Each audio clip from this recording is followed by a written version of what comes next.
Hello, everybody. I am Heather Wylde Smith, the ethical business coach, and with me today is somebody so ultra fabulous that I just had to give you a chance to get to know him. His name is DeVannon Hubert. Hey, DeVannon. Hey, bitch. How are you doing, girl? Hi, girl. Hi. Oh my God, you're gonna bring back my freak flyways. Um, haven't been a proper fag hag. Well, I've never been a proper fag hag, but I haven't been a fag hag in a while. Um, so happy to have you today. Let me tell everybody a little bit about you. Girl. Um, DeVannon Hubert is the author of Sex, Drugs, and Jesus, which I have just read the first chapter of, and oh my God, we'll definitely be talking about it. It's a memoir about his struggles with drug addiction, homelessness, serving in the armed forces, and an HIV positive diagnosis, and rejection from his church for his sexuality. DeVannon is also the host of the Sex, Drugs, and Jesus podcast and is the owner of Down Under Apparel. Aside from this, DeVannon is an honorably discharged, if I can speak, veteran of the United States Air Force and a graduate of both Embry-Riddle Aeronautical University. Holy crap, you got a big brain. And the Hypnosis Motivation Institute. DeVannon's story is one of surviving the social outskirts and finding one's way back to a balanced path. Wow. Breathe. You can breathe now. Yeah, so I haven't gone live in a while. Actually I'm like so pumped to talk to you again. So DeVannon actually interviewed me for his podcast. And so I got to know a little bit about him then. And then I've been lazy and I haven't done enough research on him until today before his interview. And I'm like, oh my God, I knew I was excited to talk to him. So if you followed me for a while, you know that I have a pretty wild past, pretty wild and dangerous past. This man has a more wild and more dangerous past than I ever did. And I'm just like, holy shit. Oh my gosh. But the reason, other than like, he's amazing. And I wanted to introduce my audience to DeVannon and have him share some of his story because it is highly entertaining, but also our paths and our missions kind of intersect on a couple different levels. DeVannon is, as you heard, an entrepreneur. He's got at least two or three things in the works, and he also has this criminal and drug addiction past, which I share as well. And so, two of my big missions are at least two of my big missions, actually maybe all of them at once if I really think about it. But my mission to show people that you can be successful and have a very ethical and morally aligned business, as well as showing people that just because your stories don't match up to, well, I went to college and then I got a corporate job and I did everything right, and I killed it, but I hated it, and now I'm an entrepreneur. Like that's like the common story you hear all the time. But for those of us that went a slightly different way, there's not a lot of role models, or at least not a lot of people who are speaking out about their criminal past or drug addiction in their past.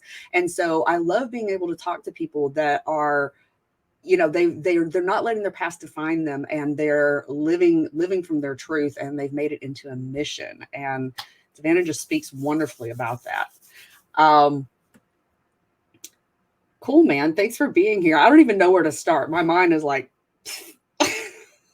Well, thank you so much, my dear sweets, for having me. I did enjoy the fuck out of having you on my show, and I am so thrilled to be on yours. I am humbled that you would think of me, in the sort of accolades that you're giving me are not the sort I ever thought I'd be getting in my life, like the most dangerous and everything like that. But I love being a badass, and so I appreciate it. I'll take it. I do too. I'm still like, there's a part of me like, I've internalized the stigma from like society about my arrest, and like to some degree about my profession, being an escort. But there's another part of me that is like so proud of that shit. Like, because I mean, you have to be a badass, or maybe a little crazy, but both. It takes a certain kind of courage to go and lead that life, especially like, I don't know enough about your story, but I know for me, like I had other options. You went to college. Obviously, you were in the military. You had other options, and you chose to go walk on the wild side. And that always really, really fascinated me. The people who had other options and were like, nah, fuck it, I'm gonna go be over here.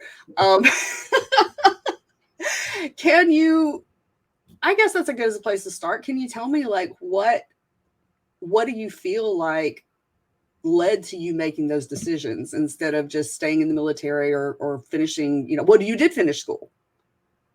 I mean, I had other options, Heather, but those options weren't real. They weren't really who I was. Mm. Therefore, I went from one thing to the next. Yeah, I went to the military and stayed in the military. I graduated college, but I didn't pursue a career in that degree. Job after job after job. How many of us, we have a shitload of options, but it's bullshit. The challenge in life is to find options that are true to us, true to our purpose, and that serve our highest calling. See, and so, when you think about why people like being badasses and stuff, it is highly entertaining and it's incredibly magnetic. Shows, Flop, Weeds, Breaking Bad, Narcos, Snowfall. The list can go on and on and on and on and on about shows related to elements of the criminal underworld. People love hearing about dangerous things, and most people are not going to do it. That's why shows like that sell well. My favorite scene from Breaking Bad, which is a show all about the doctor who gets cancer and he's like, oh fuck, I'm gonna die, so he becomes a meth cook, and the whole list goes on from there, was when his assistant looks at himself in the mirror and he's all like, you know what, I'm the bad guy. And he has that like I'm the Jesus moment where he just owns that shit. He's all like, I'm the bad guy. And so, and that's his moment where he was super proud, and I identify with that. Why did you have a moment like that? Because I'll share with you my moment like that. I just want to find out if you had something similar. Oh, just several. Mainly after it was all over, and in retrospect, I was like, you know what, I was that bad guy. When I was doing it, I was too busy doing it to be concerned with how it should be categorized. But I went down that path because, of a broken heart from getting kicked out of the church, and for thinking I'm going to die from my HIV diagnosis.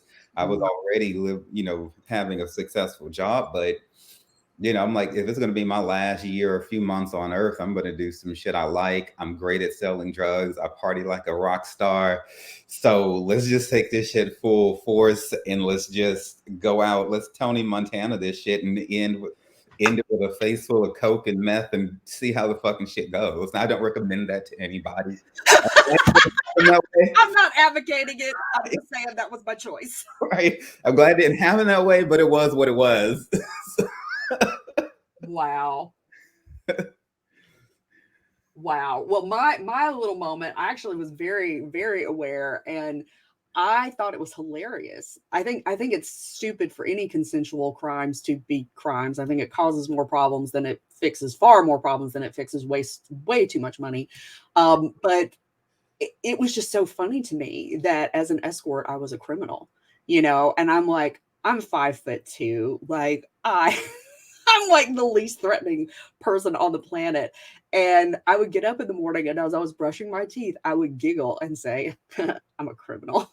And that amused me to no end. It just tickled me pink.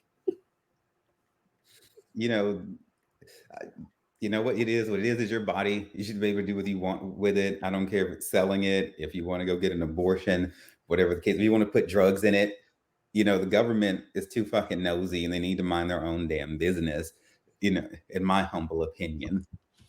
I agree. But it was never selling, it was renting. The devil is in the details. That always killed me. I'm like, how is it selling if I still got it? Like, this is renting. Okay, so you mentioned actually being forced out of your church. So did they tell you like you can't come back because you're gay, or did they say you've got to stop being gay in order to come back, or was it how did that go down? If that's not too tender of a subject, I'm sure it is. Oh, honey, I come on the show to talk about everything. There's nothing that's off limits. I don't play that shit. Either we into something or we out of it, and I'm very much into this. So let's just do the thing. Although I appreciate your courtesy. No, so basically they offered me a conversion therapy package in order to it was basically you got to become ungay in order to stay. Mm, And so, but see, the thing is, when you do that, like to somebody, you're dehumanizing them. yes. And when you kick somebody out of one part of the church, you kick them out of the whole thing. Now, only conservative people, usually white, will do something like, and nothing against white people. I love, all colors. I've had plenty of white dicks, so there ain't nothing wrong with white people. There's jerks of every color, creed, gender, whatever.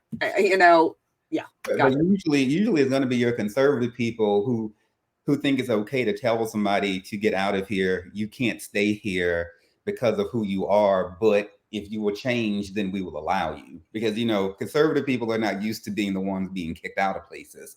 Right. They're the ones who are used to throwing people out.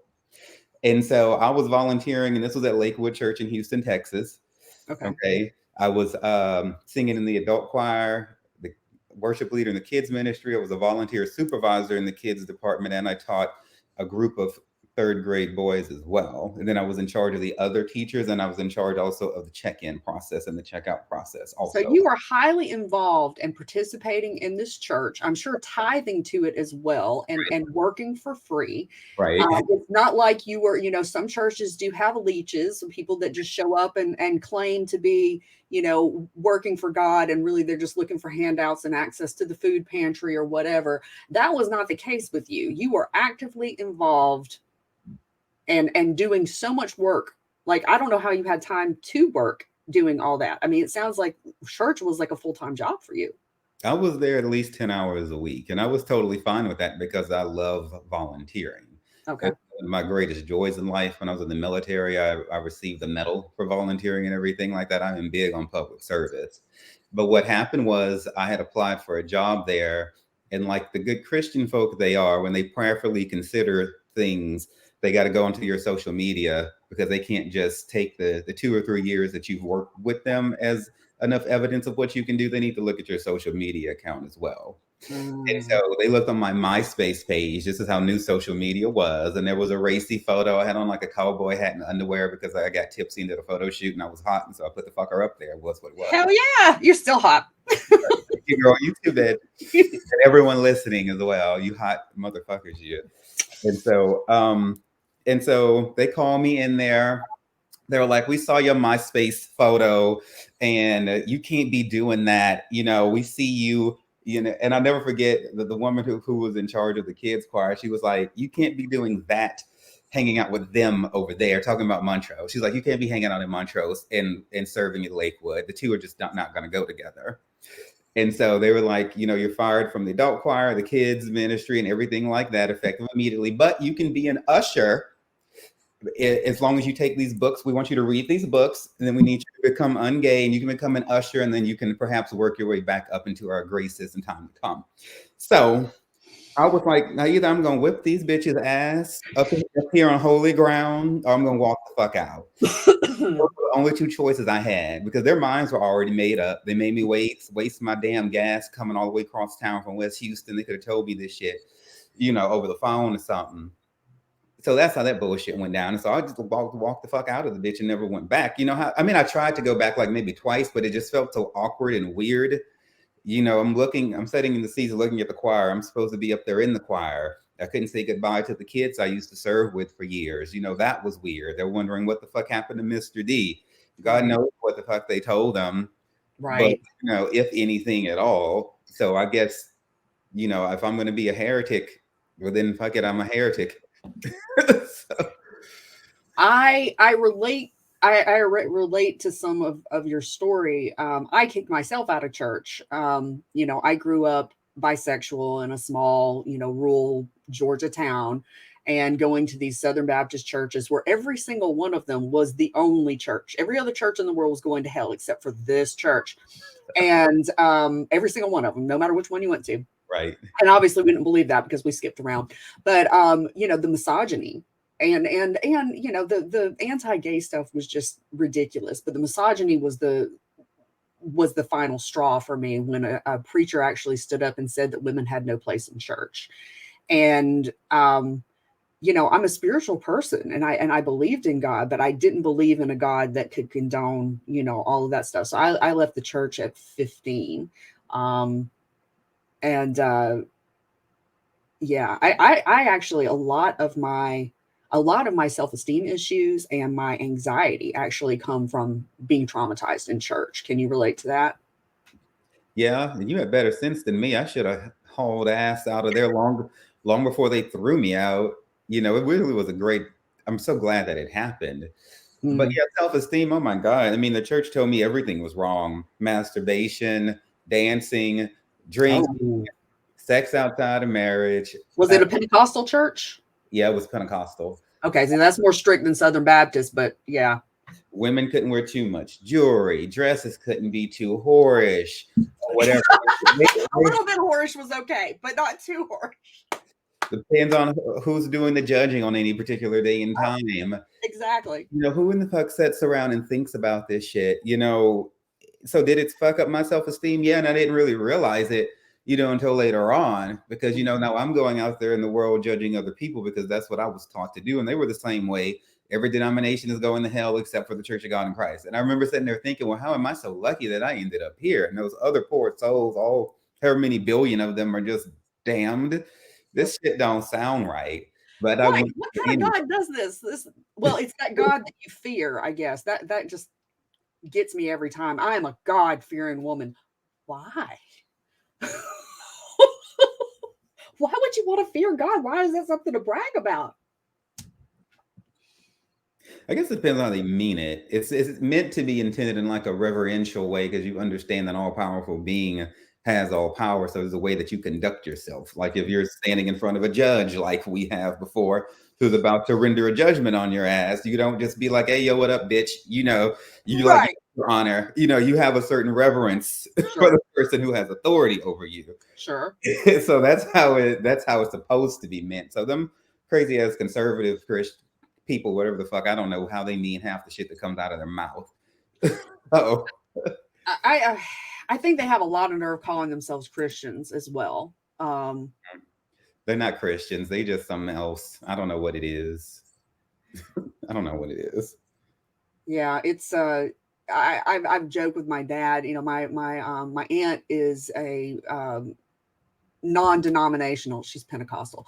But it's a contemporary, they've changed their marketing. It's cool church, and she where are we going with this? She's very much into the God fearing thing. And so we've gone to her church a couple times. And the wild thing is that this church is filled with so much power. Pentecostal churches have always held more power to me than like a Baptist church or Presbyterian or whatever. There is an energy there that I don't find present in other places. So I went a few times, and they 5 times nobody said anything about gays. And the one time that I brought my foot, like I'm half gay, or I joke that I'm like 10% gay now. My sexuality has shifted over the years, but my fully gay friend, comes from Atlanta to visit this church because he's very spiritual, and he, really enjoyed having spiritual experiences. And that was the time that the gay thing got brought up. And I was like, dude, I'm so sorry you drove like 60 miles to hear this bullshit. And yeah, where did I go? It was a specific thing I wanted to mention about the aunt. I was just thinking, like, these people, they think they're so holy, but I'm like, if the actual real Jesus Christ walked into that church, they would stone him to death for being a dirty hippie. Like, it's so funny, to me. Well, not funny, sad.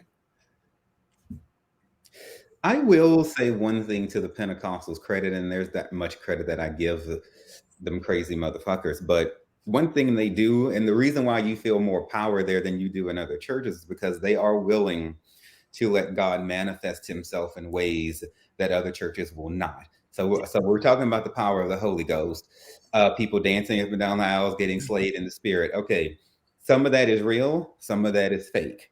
Just because some of it is fake doesn't make all of it fake. Now, your more conservative church is not going to have none of that. One Sunday service, I was at Lakewood, and this woman caught the Holy Ghost. I only saw it happen one fucking time. And they took her out of the sanctuary so damn fast. Like, she wasn't messing up anything. You know, the Lord was manifesting his power through her, but they couldn't have that, you know, Mhm. like on the cameras and stuff like that. And that is why you don't find that power there, because they have restrained God in that way. Mm. You know, I'm sorry, go ahead. oh no, I was So it's interesting because I had that same thought. I had gone to my aunt's Pentecostal church. It was this much smaller, just kind of regular church back in the day. And every church she's ever gone to is the only church where everybody's going to heaven. But she keeps going to all these different churches. Anyway, the one that she's at currently, or was the last time we spoke, is one of these big mega churches things. And she bugged me and bugged me. I finally went. And I watched people, and like you, I was watching people speak in tongues. I was watching people catch the Holy Ghost. I was watching people get slayed in the Spirit, which is usually like people passing out, right? So people were getting baptized, and then they would pass out. And I was looking, and I was like, some of that is real, and some of it is people don't want to be the one that doesn't get slain in the Spirit or doesn't speak in tongues, because then what would people think of them, right? right. So, which is sad, like that you can't, and those people that are so wrapped up in that anxiety, that's what's blocking them from having a real experience, I would, say. But I decided to get baptized, not because I believe in the Christian, ethos, or, actually, I don't even know if that's the right word, the Christian thing anymore, but it was just symbolic of me coming through the worst part of my cancer treatment. And, I was like, I just want to like rededicate my life to God as I understand God. And so the whole day I was praying, and I was like, God, take from me everything and anything that stands in the way of my highest use to you, to others, and to myself. And I just kept saying that prayer. And it was like the most surrendered I had ever been. So, I go up, my dad got baptized, really, nothing happened. I got baptized, and all of a sudden, like I started, like my arms went up on their own. And I was not trying to put on a show for anybody, but I was standing there, and all of a sudden my arms went up and I started crying. And then they dunked me. And then I thought, why are they carrying me? I can walk back, And I realized that no, the reason they were carrying me is because my eyes were closed. And they took me, and they laid me on the steps beside these three girls, and they were all praying on me, they were praying over me, and a couple of them were speaking in tongues. And I started shaking, and it felt like I was being electrocuted by spiritual lightning. That was the only thing that I could, and it was really, really powerful. And I realized, and like it felt good, but it was almost like being tickled too much. Like it's kind of fun in the beginning, and then you're like, oh my God, this is too much. And so I was shutting up like this. And then I was like, Heather, you came and you asked for this. This is, God giving you the power to carry. God, the Holy Spirit, the universe, source, spirit, whatever, is giving you the power to carry out your mission. And so I would force myself to relax, but after a while I couldn't take anymore, and I kind of like shut it down. And I was like, okay, well, that proves my theory that sometimes this is fucking real. It is. I've experienced what you define as the spiritual lightning only a handful of times in my life. Most of the times, it's actually been like at home, in my private time Interesting. with God. Once when I took communion, and we were still like at home, because the preacher had come to bring it to my grandmother. And then, my greatest experiences with God have been in private, you know, Mhm. the closest things like that. And there was no one else around. And I'm not an advocate of church really anymore. I'm more of an advocate of private time with God, because that's where we all get our greatest spiritual growth. That is where any relationship is cultivated. If you're dating with somebody, you're going to get to know them best when you're just with that person. So it's not when you're around a bunch of other people. Churches are so secondary, if not tertiary, or just not necessary at all. I just really don't see the big hype about them. But, we go there for community. We want all these different things that are inherent to human nature. So if you got to go, go. But really, honey, you don't really need a church. Like you need to learn how to read the Bible for yourself. Mhm. Well, yeah, and I love what you said. And it was one of the things that as I got older, and I realized that, we were going to Christian churches and calling ourselves Christians, and yet most of what was preached from was the Old Testament, which I now know is Judaism, not Christianity. And I just found that very interesting. But I think what it comes down to is that Christ really undermined the church and really spoke about the importance of having that individual relationship with God. And that does not give churches power. And therefore, that's not the message that they're going to put out. I feel you on that. And churches very much want power. When I was in seminary, there at the Houston Graduate School of Theology, I was in a class before I quit seminary, and this preacher one time, and he had a Baptist background, and he just flat out said one day in class, like our goal is to control the congregation and so on and so forth. And I was writing, and I stopped, and I just kind of looked at him into the double take, like, the fuck you say? Did you really just say that out loud? Like, right. And everyone else in class was nodding along in silent agreement with him, and I was like, okay, you intentionally get up and go to church to manipulate and control the congregation. And I'm getting images of like the Golden Compass, that great movie they never gave us a sequel to because that's what it was all about, was fucking crazy ass controlling religious people and shit like that. But yeah, churches very much want to control people. They're not, it's a business. They got to keep the money coming in. They have an agenda and everything like that. You cannot, you can't not have some element of control in there, and that's just the way it is. And if a person doesn't realize that, then they're in a sad situation because your church has an agenda and it's not all about serving you. I think that I'm going to tune into my more optimistic side and say that I hope that that's not always the case, but I think that often it is. But you have to also look, people want to be controlled. They want somebody else to do their thinking for them. Okay. Yeah. Unfortunately, and that's what's so frustrating for people like you and I, where we really think outside the box and we really think about what makes sense to us, not whatever party line is telling us this is what you should believe. Okay, well, why? Like that dreaded question of why. But I think that a lot of people, they do want somebody else to just tell them what to do. Sadly. That's what The Matrix is all about. So I was watching The Matrix Resurrections the other day. I too. Safely at home, HBO Max. I'm not going to a fucking theater. Yeah, they suck my dick. And I think that was Neil Patrick Harris's character. He seemed to be the new architect in there. He was saying like, people want this. They want Spoiler alert. Oh shit! Spoiler alerts! Turn. If you haven't watched Matrix Resurrections, turn your brain off or turn the sound off for the next minute. That's exactly he was saying. Like, people want this. They want this domination. They don't want the truth. They want the pretty fucking lie. And often that really is true. And you do, walk around kind of, feeling like, and again, like, turn your ears off for a second, like Neo. And he's like, okay, maybe I just had a psychotic break, and it's weird because when the whole world believes one thing and your reality doesn't line up with that. I know I spent a lot of my early years, it was safer to tell myself that I was crazy than it was to admit the world was crazy. Because if I was crazy, then there was sane people that could take care of me. But if I was the only sane person or one of the few sane and everybody else was fucking nuts, I was fucked. Have you ever had that? No. Okay. Not, Good. not a way of wanting to tell myself I was crazy. Now I've wondered, at times why I'm so like weird, and we know why I'm so black sheepy. But I consider that to be a badge of honor. And now I don't wonder why anymore. I just embrace the shit and I love it because I don't know what the fuck normal is supposed to be, but it's pretty fucking boring.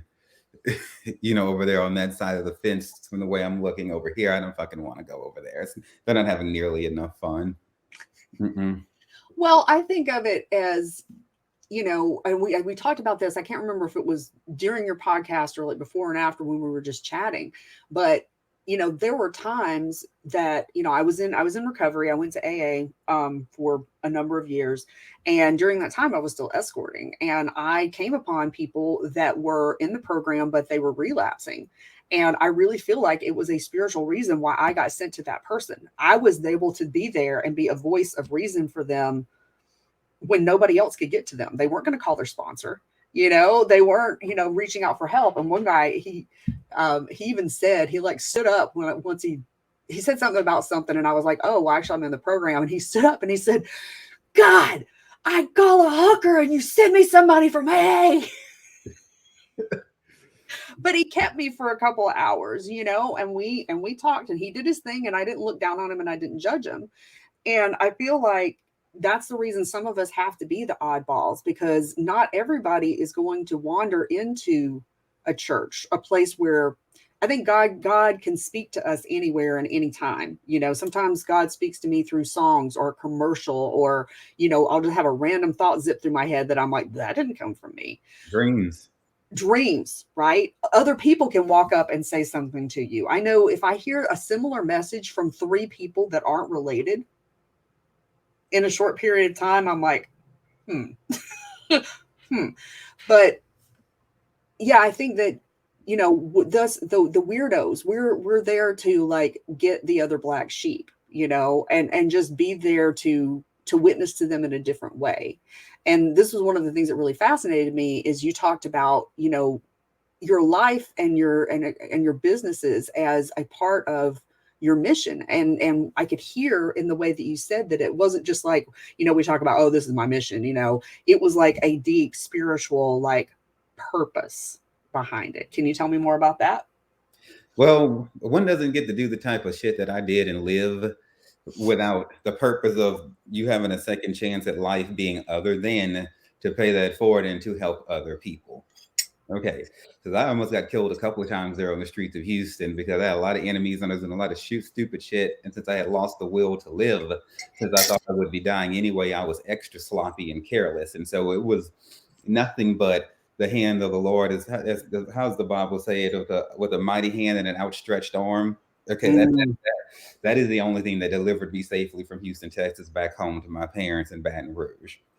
Okay, so that's happened. So now what shall I do? Go live a quiet, happy, successful life and say nothing?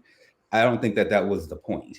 Right. So, oh my God. I mean, I was so I did some dumb shit, like really, really, really, really stupid, really, really, really bad several times, back to back. And it's like, I wasn't learning. It was like, how stupid can this motherfucker get?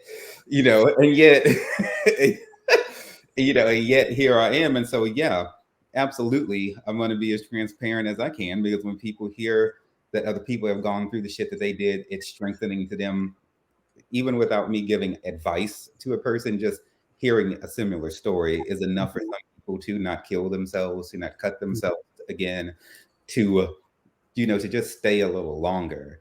And so I wanted to put it in a book so that once I die, the book will stay here. I wanted to put it in the form of a podcast to help promote the book, but also audio shit will stay here until the earth ends, so that testimony will outlive me. See, this is better than standing up in church on a Sunday morning and saying, giving thanks to God, the leader of my life and all the elders and everyone, and all that shit's cute and all, but a written testimony. That's cute though, but a written testimony, a book, a memoir, a podcast, it has more permanence to it. A person can pick that testimony back up again. They can take and do shit with it, in groups or whatever the fuck they want to do, globally. It's a thorough, deeply rooted testimony that will stand the test of time. And that is why I'm doing everything that I'm doing. I love it. Yeah, and I can really relate. I felt like the whole time, I went to college. I didn't finish because I couldn't figure out what I wanted to do, and everything else looked dead boring. I was like, I was smart. I mean, really, I could have done anything, but I mean, I don't think I'm Dr. Smart, but but like, there's most things were open to me, and it just didn't look interesting. But the whole time that I was in sex work, I got, radicalized, and I started to be a spokesperson for sex workers' rights. And, I felt like me being a sex worker, that was a purpose behind it, as crazy as that sounded to anybody else. But it was a spiritual mission, like on a number of levels for me, bringing human touch and compassion and companionship, to people that were lonely, being there to talk to people who were, in the middle of a drug relapse, and not pushing them to do more drugs, or, just not being a negative audience and showing them like, hey, I'm not somebody talking down to you. Like, I had this problem and now I don't have it anymore. So like this thing that you're doing can work if you choose, for it to. But yeah, there's a lot of things that I've gone through in my life, and some of them just, happen. Like, I believe that like 90% of our lives we're responsible for, but there's 10%, if you're assaulted, if you're raped, there's, we're not going into that, but like 90% of our lives, like we have a part, we have a role that we played in putting ourselves into a situation. Now, whatever somebody else does is fucked up and that's on them, right? But our side of the street, like we put ourselves in a situation. And so I've had a mix of both, of things that just happened that were not my fault, and then I've had a lot of stuff that I just made dumb decisions, like you're talking about, like just banging my head over and over again into the same stupid shit. And I feel like it was all for the purpose. The reason I lived through it was so that I could relate to people. I could talk to people about these things and not be talking down to them and not being saying, as a coach, well, I read about this in a book. It's like, no, I was there. Like, I've had the handcuffs on. I've, been in a situation, with a violent person that I didn't know I was going to live through or not. I've had to go before the judge as a witness and as a defendant, and all of that, I came through so that, I could talk to other people and let them know, like, your past doesn't have to define you. Your trauma doesn't have to define you. Your criminal past, your drug addiction, your, whatever decisions that you made don't have to define you. You can move on from it. You just have to be stubborn. No, it doesn't have to define you. It's all about choices. But I want to say this: whenever somebody is trying to perhaps, like, say, break up with their past and stuff like that, one thing that I felt like fell short in the like anonymous programs that I tried. We went through Alcoholics Anonymous, not an alcoholic, but in certain places there is no other choice. And so that Crystal Anonymous, Narcotics Anonymous, but they all stem from AA anyway. Yes, it's all the same 12 steps. The later groups and literature is a little more evolved. When you read the AA Big Book, oh dear God. Right, very archaic and very like not really pro women. But the community element, I really feel like is understated in the treatment programs, because there's such a focus on pulling people away from whatever it is that they're doing, and I think that is lost on a lot of people in this world, is how important the community is. So as a sex worker, you had community. When we go to abusive ass churches and sit there and listen to all kinds of bullshit every Sunday, it's because there's some sort of community there. No man is an island. We're going to seek people. As a drug dealer, being homeless, all the things like that, there was community there. There was family. And so when you're asking somebody to stop selling drugs, doing drugs, being a prostitute, sex worker, whatever, or when they're trying to pull away from it because the habits are harmful, what's not really so harmful is the love and affection that they felt from certain people. But you see, they got to let all of that go, and that can be the most difficult part. And so I just wanted to throw that out there, is for people to not to miss the community factor when we get to talking about people stopping this or ending that, because for me that was the hardest thing, is to let go. The love that I felt, that I found on the streets, that I did not find in the church. Interesting. Yeah, I never found community, in church. My family, they were like, we went to church on Sundays a couple of times a month. It wasn't even like, as a matter of fact, we had one preacher that was very long-winded, like consistently long-winded, which in the Baptist church, or at least back in my day when I was actually going to church, an hour was the limit. Like you went in at 12 and you got out at 1, right? And this guy would routinely have us in there till like 1:30. And my dad devised what he called Plan B. And if the preacher was going over the hour, he would say, okay, Plan B. And Plan B was for my sister and I to get up and go to the bathroom downstairs, and my mom to wait a few minutes and come out afterwards, and then my dad to come out, and we sneak out the side door and go get something to eat, so that was, my family was like, we're Christians, but we're not like super like gung-ho about it. Um, but the community, I don't know. I didn't have really community as a sex worker. I stuck out like a sore thumb. You know, I was college educated. Most of the people in my level of the sex industry, my strata of the sex industry were not. So I had friends, but I didn't have big community. But I did have a lot of community in 12 step. As a matter of fact, I'd never had so many friends at once. And that fellowship aspect was really, really encouraged in the program, the part of the program that I was in. But maybe it was because it was a clubhouse. Did you go to clubhouse 12 step or did you go to like church basement 12 step? Wherever the fuck kind of gymnasium or wherever it was at. Of course, since the pandemic started, it was on Zoom.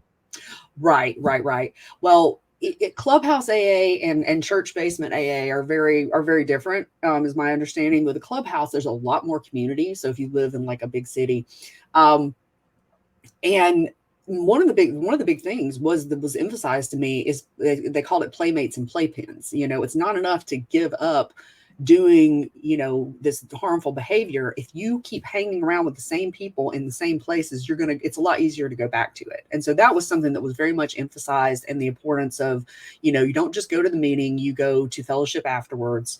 You know, you hang out with people who are also trying to make, you know, changes. And that was one of the parts of the program that I think is really, really beneficial. There's a lot of good in 12 step. That being said, there's some things that aren't so great about 12 step, and there are other options for people. So if you don't have anything else and, you know, you've been resistant to 12 step, go give it a shot. I mean, it really could save your life, at least until you find something better. And so, rational recovery, I really like. Um, that's something that I would throw out there. It's a good book to get and read. Uh, Okay. to answer your question from earlier, um, about like how your past doesn't have to define you, it doesn't. I'm not gonna lie. Depending on what you've done, it could be a bitch. You know, in order to the path to rehabilitate yourself. You know, I had like fuck 3 felonies by the just in the year of 2012 alone. Um, and so yeah, I was. I mean, Houston Police Department, knew me well. so I was like, oh, it's DeVannon again. and so and once I realized I wasn't going to die from HIV, then I kind of like had like an oh fuck moment because I hadn't paid bills. I was like, I'm not dying, I'm not paying shit. So now I got to rebuild the credit. I got to figure out this fucking criminal background. I have to like actually get this shit together and fix this mess that I've created. So that meant I started off being a janitor. Then I delivered food. Then I waited tables. Then the felonies had been long enough past that I could go back to school for massage therapy, um, and get my massage therapy license. And then I opened that business. And then while I was doing all this, I started Down Under Apparel, which is a lingerie business, because nobody really cares if you have a criminal background in the lingerie business. That's a hell of a community. And I love that community for Oh, fuck's sake. cool. But it took like years, Yeah. to rehabilitate, and it wasn't easy. And then I wasn't perfect about it either. I was still messing up the whole time. So Mm. if you're in a state where you're trying to rehabilitate yourself, you're gonna have to be super patient with yourself. And the shit may not happen overnight, depending on what you've done. I've never had a misdemeanor, so I don't know about that. But I know felonies can really haunt you. Trying to get a job anywhere, it showed up, didn't matter. People look at that. They really, really, really, really held that against me, and that was the impetus that really motivated me to finally become a strong entrepreneur, because I was like, I have expensive taste and I like nice things, and so it's not going to happen with me waiting around for somebody else to foot the bill. I've got to do this shit myself. I'm super proud of the fact that I was able to get my TSA pre-check approved, and I'm going to go next month for my global entry interview at the airport over here in New Orleans. And I was super concerned. I put the application in. I was like, let me try. I was able to clean my credit up, enough to get like my American Express card and my Black MasterCard from American Airlines, which come with the $100 credits for the global entry, the pre-check. So I was like, fuck it. It's a free application. Let me just try and see what could happen. I don't want to be rejected, but I'm not going to let that fear stop me. I'm just going to try it anyway, because it really sucks when you put in applications for jobs and different things like that. And they're like, nope, you have these felonies. Nope, you have bad credit. it really, really sucks. And it makes you just like, it made me just not want to try because I'm tired of being told no. Yeah. And so I just went for it. I'm like, let me just see what's going to happen. This shit was back in 2012. I was on probation for like 5 or 6 years for all of those felonies. And then I was off of the probation, but still it was showing up. And anyway, I was able to get the fucking TSA pre-check, and I'm just like screaming like a little girl on the inside. And because I wasn't sure, but it happened. I prayed about it, and I won't have to stand in line anymore. I could just glaze right up to the front like it was always meant to be. Like the diva that you are. No, I love that. And that, like, to someone who's never had to deal with these things, that may seem kind of like a trivial thing, but like, believe me, I had misdemeanors, and I was really concerned about applying for real jobs for a long time because I didn't want to have to explain what was going to come up. And I waited 14 years. And it turns out that, at least in Georgia, it falls off after about 7. I was able to pass background checks for a global limousine company as a chauffeur. So don't let it hold you back forever. It's probably prudent to wait a few years, but it is one of the frustrating things is everybody wants you to get out, but then you get out and you don't have any other options. And I think that's a lot of why there's the recidivism, why people go back. DeVannon, I could talk to you all day, but I've got a call in 10 minutes. You have been so lovely. Please tell people how they can find you, how they can find your lingerie company, more about when your book's going to come out, all that stuff. My lingerie company is Down Under Apparel. You can Google it, it'll come up. It's downunderapparel.com. Sexdrugsandjesus.com houses everything else, my blog, information on my books, and whatever it is that I'm working on. And hopefully the book will be out sometime before the return of Christ. I've been working on that thing for like 2 years. It takes fucking forever to write a memoir, but it'll be out. But there's a free chapter you can go on my website and download right now. So, and y'all, this free chapter. Okay, I'm gonna put this up. Is this sexdrugsandjesus.com? Yep. Is that the right? Okay, cool. So that's you can find it. It's fabulous. Yeah, the first chapter will blow your mind. Now, are you writing this on your own, or do you have somebody who is coaching you? I have help. Okay, because I mean, it's really good. Like it's the story on its own. Like he could write this in crayon on the back of an envelope, and you still you would go through 10,000 envelopes to be able to read the story. Like it's that good. It's that compelling. But the writing is really good, as well. So I mean, it's super easy, to read. And like the first sentence, you're just like, boom, like. I'm a Harry Potter fan, so the pensieve, where he puts his face in and he like drops in. That's how I felt about this story. It was like the first sentence, I was like, okay, I'm in. It's so good, and you're such a light for others. And we didn't talk a lot about how you were able to keep your faith through all this, and I think it's made your faith stronger. So we'll have to have you back. But I appreciate you. You're an inspiration to me.